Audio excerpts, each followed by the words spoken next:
खबर बहुत बड़ी है दोस्तों। राहुल गांधी जिन्हें 2 साल की सजा सुनाई गई थी मानहानि के मामले में, मोदी सरनेम के तौहीन के मामले में, उनकी सांसदी चली गई, उनका घर भी चला गया। उस मुद्दे को लेकर अब राहुल गांधी अपनी आखिरी उम्मीद सुप्रीम कोर्ट के सामने पहुंचे हैं और सुप्रीम कोर्ट में उनका मामला सुन रहा है ये शख्स, chief justice of India DY Chandrachud, जिनके कई फैसलों, जिनके कई बयानों से मोदी सरकार को मिर्ची लगी है। कई मुद्दों पर DY चंद्रचूड़ जो हैं वो मोदी सरकार को लगातार आईना दिखा रहे हैं और अब DY चंद्रचूड़ की अदालत के सामने राहुल गांधी पहुंचे। और आज की बड़ी खबर क्या है दोस्तों? बड़ी खबर यह है कि गुजरात सरकार और याचिकाकर्ता पूर्णेश मोदी को सुप्रीम कोर्ट ने नोटिस जारी किया है। बात यहां नहीं रुकती, अब इस मामले की सुनवाई 4 अगस्त को होगी। राहुल गांधी ने बहुत ही बारीकी से अपनी दलीलें तैयार की हैं और मैं चाहूंगा कि आप उन दलीलों को जरूर सुने कुछ देर बाद। मगर सबसे पहले दोस्तों, आपके स्क्रीन पर दरअसल ये खबर क्या है मैं आपको पढ़ के सुनाना चाहता हूं ताकि आप समझ जाएं कि हम किसकी बात कर रहे हैं। सुप्रीम कोर्ट ने गुजरात उच्च न्यायालय के आदेश को चुनौती देने वाली कांग्रेस नेता राहुल गांधी की याचिका पर गुजरात सरकार और अन्य को नोटिस जारी किया है, जिसमें आपराधिक मानहानि मामले में उनकी सजा पर रोक लगाने से इनकार कर दिया गया था। इस मामले में सूरत अदालत ने मोदी उपनाम टिप्पणी पर राहुल गांधी को 2 साल जेल की सजा सुनाई थी।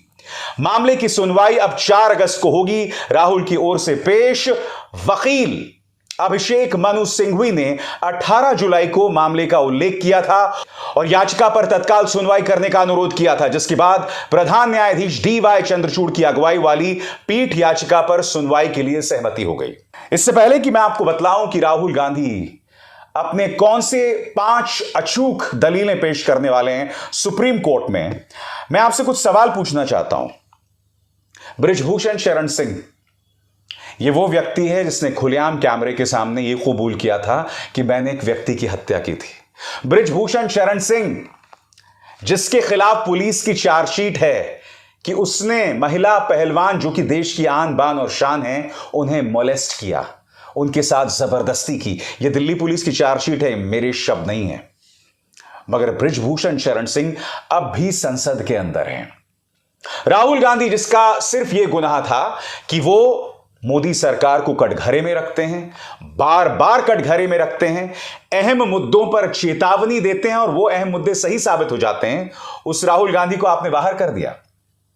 उस राहुल गांधी की गलती यह थी दोस्तों कि जैसे ही उसने लोकसभा में प्रधानमंत्री नरेंद्र मोदी के परम मित्र गौतम अडानी पर सवाल उठाया, पहली बात उनकी स्पीच को करीब 18-19 जगह से नोच दिया गया था और दूसरी बात उसके बाद उनके खिलाफ जो मानहानि वाला मामला था उसकी प्रक्रिया तेज हो गई। नतीजा यह हुआ कि 2 अदालतों ने उन्हें सजा सुनाई, पहले सूरत की अदालत और उसके बाद गुजरात हाई कोर्ट। और दोनों ही जजेस, एक जज माया कोडनानी के वकील थे और दूसरे जज अमित शाह के वकील थे। और मैं स्पष्ट कर दूं, मैंने ये जो जानकारी दी आपको, मैं बिल्कुल नहीं कह रहा हूं कि उनके वकील होने की वजह से कोर्ट के फैसले पर कोई फर्क पड़ा। अलबत्ता मैं आपको याद दिलाना चाहूंगा कि गुजरात हाई कोर्ट ने जब अपना फैसला सुनाया था तो उसमें क्या दिक्कत थी। वो वीर सावरकर की बात करने लग गए। उन्होंने कहा कि वीर सावरकर के रिश्तेदार ने राहुल गांधी के खिलाफ केस किया है। क्या उस केस में राहुल गांधी को सजा मिली? नहीं। तो ऐसे में जज साहब उसका जिक्र क्यों कर रहे थे? यह भी कहा गया कि राहुल गांधी सीरियल ऑफेंडर है, यह मामला दर्ज है, वो मामला दर्ज है, मगर इन किसी भी मामले में राहुल गांधी को सजा नहीं मिली। एक जज का काम होता है कि वो तथ्यों पर बात करे। राहुल गांधी ये तमाम बातें अपनी दलीलों में कहने वाले हैं। वो दलीलें क्या हैं? बस थोड़ा सा और इंतजार आपके सामने दोस्तों। मगर यकीन मानिए दोस्तों, एक ऐसा देश जहां बृजभूषण शरण सिंह संसद में बने रहते हैं, सैयद शहाबुद्दीन, अतीक अहमद, मुख्तार अंसारी, ये वो तमाम नाम हैं जिन्हें डिस्क्वालिफाई नहीं किया गया था दोस्तों। संसद में इन्होंने अपनी सांसदी पूरी की। कोई जेल में है, किसे गोली मार दिया गया, वो एक मुद्दा अलग है। कोई तिहाड़ जेल में किसी की मौत हो गई, मगर असल बात यह है कि इन्होंने अपनी सांसदी पूरी की और इन पर किसी अदालत, किसी पुलिस ने सवाल नहीं उठाए। उन्हें गिरफ्तार किया गया मगर अन्य मामलों में। बहरहाल, अब आपके जहन में वो उत्सुकता होगी कि सुप्रीम कोर्ट के सामने राहुल गांधी क्या दलील पेश करने वाले हैं। न्यूज क्लिक के लिए मैंने एक कार्यक्रम किया था दोस्तों, मैं चाहूंगा आप ध्यान से सुने कि वो क्या दलीलें, और आप खुद मन बनाइए कि क्या राहुल गांधी सुप्रीम कोर्ट में सफल होने वाले हैं। सुनिए आपके पूरे स्क्रीन पर। राहुल गांधी ने कहा है, मोदी एक अपरिभाषित अनाकार समूह। अपनी दलील में राहुल गांधी कहते हैं कि आईपीसी की धारा 499/500 के तहत मानहानि का अपराध केवल एक परिभाषित समूह के मामले में लगता है, यानी कि जो डिफाइन किया गया है, जिसके बारे में पता चला हो, जो फोकस्ड हो, मगर यह परिभाषित नहीं है, अनाकार है। आगे, मोदी एक अपरिभाषित अनाकार समूह है जिसमें लगभग 13 करोड़ लोग देश के विभिन्न हिस्सों में रहते हैं और विभिन्न समुदायों से संबंधित हैं। ऐसे में आईपीसी की धारा 499 के तहत मोदी शब्द व्यक्तियों के संघ या संग्रह की किसी भी श्रेणी में नहीं आता। यह पहला तर्क है राहुल गांधी का। दूसरा तर्क आपके स्क्रीन पर, टिप्पणी शिकायतकर्ता के खिलाफ नहीं थी। राहुल गांधी साफ तौर पर कह रहे हैं, शिकायतकर्ता हैं पूर्णेश मोदी। जब उनके खिलाफ कुछ कहा ही नहीं मैंने, तो फिर वो मामला लेकर अदालत क्यों पहुंचे? क्या कहते हैं आपके स्क्रीन पर, रैली में ललित मोदी और नीरव मोदी का जिक्र करने के बाद सभी चोरों का उपनाम एक जैसा क्यों होता है, कहा गया था। यह टिप्पणी विशेष रूप से कुछ खास व्यक्तियों को संदर्भित करती है, कुछ खास व्यक्तियों के बारे में है, और शिकायतकर्ता पूर्णेश ईश्वर भाई मोदी को उक्त टिप्पणी से बदनाम नहीं किया जा सकता। मतलब यह टिप्पणी पूर्णेश मोदी को लेकर नहीं की गई थी, इसीलिए उनके आरोप गलत हैं। मैं आपको यह भी बताना चाहूंगा कि ललित मोदी ने भी एक ट्वीट किया था जिसमें उन्होंने कहा था कि मैं अब राहुल गांधी को घसीटूंगा ब्रिटेन की एक अदालत में। मैं आपसे एक सवाल पूछना चाहता हूं, क्या ललित मोदी ओबीसी से आते हैं? बिल्कुल नहीं आते हैं, वो ओबीसी समुदाय से नहीं है। राहुल गांधी ने ललित मोदी, नीरव मोदी के बारे में जिक्र किया था और फिर उन्हें जोड़ दिया था देश के प्रधानमंत्री नरेंद्र मोदी से। तो प्रधानमंत्री ने तो कुछ कहा नहीं। ललित मोदी शिकायत कर रहे हैं, मगर ललित मोदी का शिकायत करना बीजेपी के लिए शर्मनाक होने वाला है। क्यों? वो इसलिए होने वाला है क्योंकि ललित मोदी भगौड़ा है।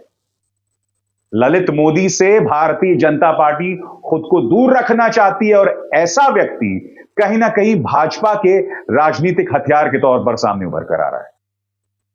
यह जबरदस्त शर्मिंदगी की सबब है और मोदी शाह के लिए एक नया सिरदर्द। आगे दोस्तों, तीसरा तर्क, शिकायतकर्ता ने यह नहीं बताया कि वो इस बयान से कैसे प्रभावित हुए। पूर्णेश मोदी से सीधा सवाल है, और सवाल क्या है? शिकायतकर्ता के पास केवल गुजरात का मोदी उपनाम है, जिसने न तो दिखाया गया है और न ही किसी विशिष्ट या व्यक्तिगत अर्थ से पूर्वाग्रस्त या क्षतिग्रस्त होने का आरोप लगाया गया है। तीसरा, शिकायतकर्ता ने स्वीकार किया कि वो मोड़ वाणिका समाज से आता है। ये शब्द मोदी के साथ विनिमय नहीं है और मोदी उपनाम विभिन्न जातियों में मौजूद है, यानी कि फोकस्ड शिकायत नहीं है। यह तर्क जो है कहीं ना कहीं राहुल गांधी के वकील chief justice of India DY Chandrachud की अदालत में रखने वाले हैं।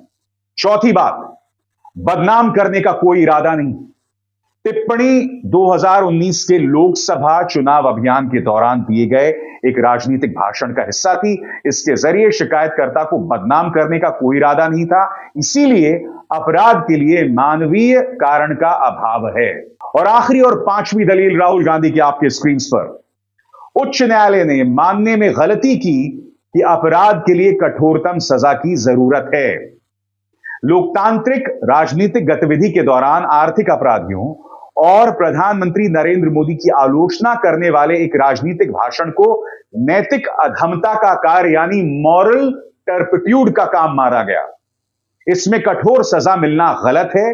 राजनीतिक अभियान के बीच में खुलकर बोलने की आजादी होनी चाहिए। अगर ऐसा नहीं होता तो लोकतंत्र के लिए खतरा हो जाएगा। मामला सुप्रीम कोर्ट पहुंच गया है दोस्तों, और यकीन मानिए ये सरकार पूरे जोर आजमाइश में है। वो चाहते हैं कि राहुल गांधी का करियर खत्म हो जाए, क्योंकि राहुल गांधी दो लोगों के लिए असहज बन रहे हैं। पहला, आरएसएस। राहुल गांधी वो शख्स हैं जो अपने परदादा के बाद कांग्रेस के वो पहले नेता हैं जो लगातार कट्टरवादी हिंदुत्व पर हमला बोलते रहे, आरएसएस पर हमला बोलते रहे। इतने हमलावर तो उनकी दादी या उनके पिता भी नहीं थे। उल्टा उनकी दादी और पिता दोनों पर यह आरोप लगा कि उन्होंने आरएसएस के साथ समझौता भी किया कई मुद्दों पर। मगर राहुल गांधी ऐसे नहीं, और यही वजह है कि आरएसएस उनसे नफरत करती है। और फिर प्रधानमंत्री की कमजोर नब्ज पर राहुल गांधी बार बार हमला बोलते हैं। इस वक्त मौजूदा भारत में, मौजूदा राजनीति में कोई भी ऐसा नेता नहीं है जो बगैर लाग लपेट के इस कदर हमला बोलता है। ऐसा कोई भी राजनेता नहीं है जिसके खिलाफ इस कदर दुष्प्रचार चलाया जाता है। और आज से नहीं, साल 2010 से। याद कीजिए, 2010 में वो मामला था उड़ीसा का, उड़ीसा की खदानों का, और सामने खड़ा था एक बहुत बड़ा औद्योगिक समूह। राहुल गांधी ने उस पूरे मामले में आदिवासियों का साथ दिया था, और तभी से इस देश के धन्ना सेठ समझ गए थे कि राहुल गांधी जो हैं वो इस देश के औद्योगिक जगत के लिए खतरे हो सकते हैं, क्योंकि वो मामले में ये नहीं देखते कि धन्ना सेठ का साथ देना है। वो सिर्फ मुद्दों को फैक्ट्स पर संबोधित करते हैं। और फिर उनके खिलाफ एक साजिश रची गई उनकी इमेज को बिगाड़ने की, और उसके पीछे भी भारतीय जनता पार्टी के एक नेता और एक वकील का हाथ था, जो अब हमारे बीच जिंदा नहीं है। कहने का अर्थ यह दोस्तों कि राहुल गांधी पर लगातार हमला हो रहा है, और अब जो है हमला परवान चढ़ गया है दोस्तों। इसके बाद अगर सुप्रीम कोर्ट ने भी राहुल के खिलाफ फैसला सुनाया तो राहुल गांधी 8 साल तक सांसदी नहीं कर पाएंगे। हालांकि उन्होंने स्पष्ट कर दिया है, उन्होंने कहा था कि मुझे कोई परवाह नहीं है। याद है आपने उन्होंने क्या कहा था?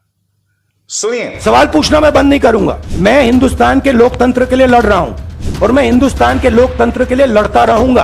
किसी चीज से नहीं डरता हूं, यह सच्चाई है। चाहे मुझे सदस्यता मिले ना मिले, मैं अपना काम करूंगा। अगर ये मुझे परमानेंटली डिस्क्वालीफाई कर दें तो भी मैं अपना काम करूंगा। अगर मुझे रीइंस्टेट कर दें तो भी मैं अपना काम करूंगा। मुझे कोई फर्क नहीं पड़ता मैं पार्लियामेंट के अंदर हूं या बाहर हूं, कहां हूं। मैंने आपसे कहा मुझे अपनी तपस्या करनी है, मैं उसको करके दिखाऊंगा। Disqualify me for life, put me inside jail, I will keep going, I will not stop. तो राहुल ने कहा कि मुझे कोई परवाह नहीं है, मेरी सांसदी चली जाए। और राहुल गांधी बार बार कह रहे हैं। यही नहीं, भारतीय जनता पार्टी ने यह भी कहा कि राहुल गांधी से कहा गया कि माफी मांगो। राहुल गांधी ने वो भी नहीं किया, क्योंकि बकौल राहुल गांधी मैं तो उन लोगों का जिक्र कर रहा था जो कि देश का धन लेकर भाग गए। मैं उन मोदियों का जिक्र कर रहा था। तो ऐसे में मेरे खिलाफ यह फैसला क्यों सुनाया गया? दोस्तों, अगर सुप्रीम कोर्ट में वाकई राहुल गांधी जीत गए तो इससे करारा तमाचा मोदी सरकार के मुंह पर नहीं हो सकता, क्योंकि मोदी सरकार ने साम दाम दंड भेद से इस मुद्दे को पिछड़ी जाति की तौहीन वाला मुद्दा बनाया, जो नहीं बन सका। मोदी सरकार ने राहुल गांधी के खिलाफ झूठा प्रचार भी चलाया कि उन्होंने विदेश में जाके विदेशी सरकारों से भारत में दखल की बात की, जो तमाम चीजें झूठ थी। मगर राहुल गांधी इसका सामना कर ही रहे हैं। वो अपनी यात्रा शुरू करते हैं तो चाहे संबित पात्रा हो, अमित शाह हो या स्मृति ईरानी हो, उनके बारे में झूठ बोलते हैं, बार बार झूठ बोलते हैं, लगातार झूठ बोलते हैं। राहुल गांधी की चुनौती यह है, राहुल गांधी को भारतीय जनता पार्टी और आरएसएस ने अपना जानी दुश्मन मान लिया है। क्या यह आदमी राजनीतिक तौर पर बच पाएगा? सवाल यही है दोस्तों। मगर परिणाम जो भी हो, भारतीय राजनीति में यह अध्याय ऐतिहासिक होगा। अभिसार शर्मा को दीजिए इजाजत। नमस्कार। स्वतंत्र और आजाद पत्रकारिता का समर्थन कीजिए, सच में मेरा साथी बनिए। बहुत आसान है दोस्तों, इस ज्वाइन बटन को दबाइए और आपके सामने आएंगे ये 3 विकल्प, इनमें से एक चुनिए और सच के इस सफर में मेरा साथी बनिए।